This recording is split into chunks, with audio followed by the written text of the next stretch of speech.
माझ्या चॅनलवर नवीन असाल तर सबस्क्राईब करायला विसरू नका। तुम्हा सगळ्यांना माहितीच आहे आपल्या इंडियन्सच्या आयुष्यामध्ये खाण्यापिण्याला किती जास्ती महत्त्व आहे। चला मग आज बघूया बनारसमध्ये काय काय खाण्यापिण्याचे भारी भारी ऑप्शन्स आहेत आणि काय काय गोष्टी जस्ट ओके टाइप्स आहेत।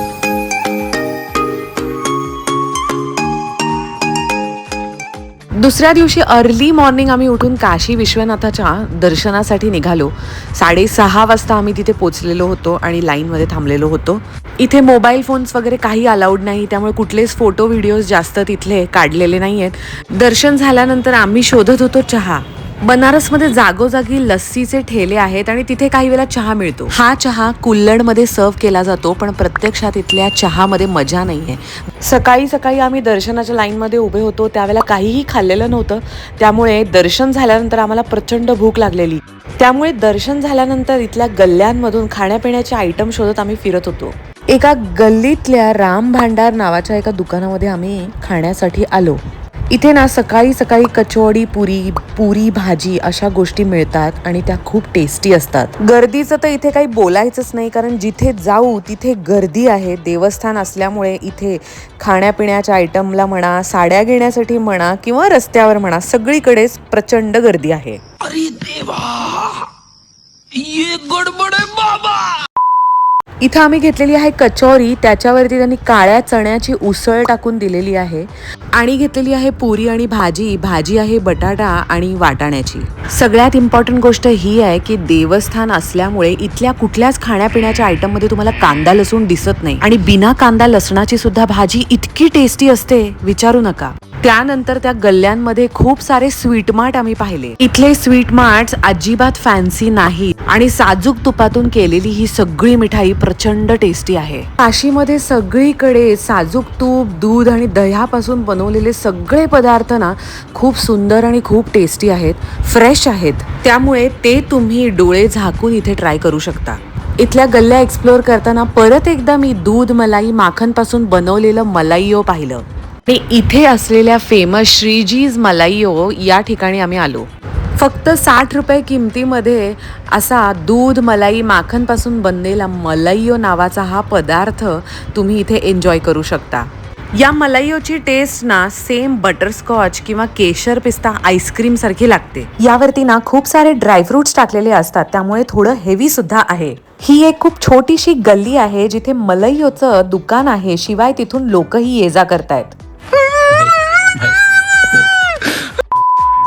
खरं तर चहाच्या शोधात आम्ही निघालेलो होतो, पण बऱ्याच दुसऱ्या गोष्टी खायला मिळाल्या, चहा सापडला नाही। फायनली जेव्हा चहा सापडला तेव्हा चहा आणि मलाई टोस्ट इथे ते बनवत होते। हा एक वेगळ्या स्टाईलचा ग्रिलिंग स्टँड मी आज इथे बघितला, त्याच्यावरती त्यांनी खूप सारे ब्रेड एकत्र पकडलेले होते आणि एका वेळेला हे सगळे ब्रेड भाजले जात होते। कोळशावरती भाजल्यामुळे या ब्रेडला एक स्मोकी फ्लेवर येत होता, पण मला हा स्मोकी फ्लेवर फारसा आवडला नाही, कारण थोडंसं ब्रेड जळाल्याची फिलिंग मला येत होती। आणि या भाजलेल्या टोस्ट वरती ते मलाई म्हणजे दुधावरची साय टाकून देत होते। हे सगळं होईपर्यंत चहाची मजा कमी झालेली होती, कारण चहा बऱ्यापैकी थंड झालेला होता। सो चहा आणि मलाई टोस्ट याचा एक्सपिरियन्स काही आमचा फारसा चांगला नव्हता। त्यानंतर काशी विश्वनाथ टेम्पल जवळचं जे काही मार्केट आहे ना ते आम्ही एक्सप्लोर करत फिरत होतो। तिथे बऱ्याच गोष्टी आम्ही एक्सप्लोर केल्या, स्पेशली साड्यांची बरेच दुकानं, शॉप्स पाहिले। बनारसचा माझा साडी शॉपिंगचा व्लॉगही मी केलेला आहे, जर तो तुम्ही पाहिलेला नसेल तर मी इथे कॉर्नर मध्ये त्याची लिंक देते आहे, तोही नक्की बघा। साडी शॉपिंग आणि मार्केट फिरता फिरता दुपारचे 3 कधी वाजले कळलंच नाही आणि साडी शॉपिंग साठी आम्ही आलो होतो सिगरीमध्ये, म्हणून तिथेच आम्हाला जवळपास काहीतरी खाण्याचा ऑप्शन बघायचा होता। 2 दिवसापासून आम्ही लंच मध्ये फक्त चाट खातोय, आज आम्हाला बसून लंच करायचं होतं। साड्यांच्या दुकानात सेल्समननी आम्हाला पल्लवी लिट्टी चौका नावाचं सिगरी मधलंच हॉटेल सजेस्ट केलं।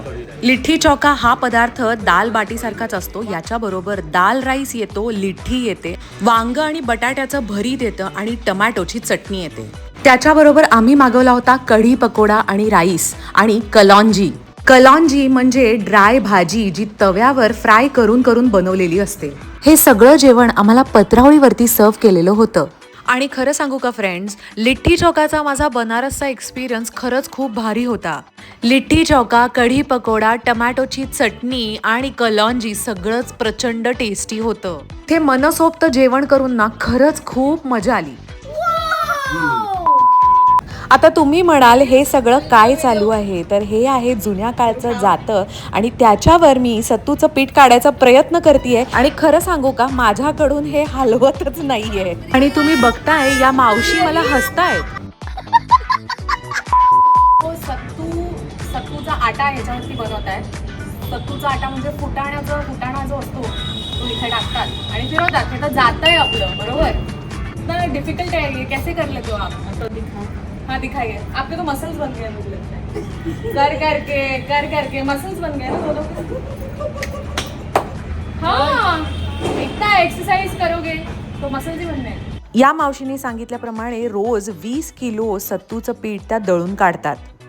तुम्ही म्हणाल सत्तूच्या पिठाचं काय विशेष आहे आणि त्याच्याबद्दल आम्हाला का सांगते, तर खरं तर आम्ही ना नेक्स्ट डेला अजून एका रेस्टॉरंटमध्ये गेलेलो होतो आणि या रेस्टॉरंटमध्ये मी या मावशींना भेटले जिथे त्या रोज 20 किलो दळण सत्तूचं पीठ दळतात. सत्तूच्या पिठापासून बाटी चोखा बनवला जातो आणि आज आम्ही आलेलो आहोत देसी मंडपम बाटी चोखा रेस्टॉरंटमध्ये.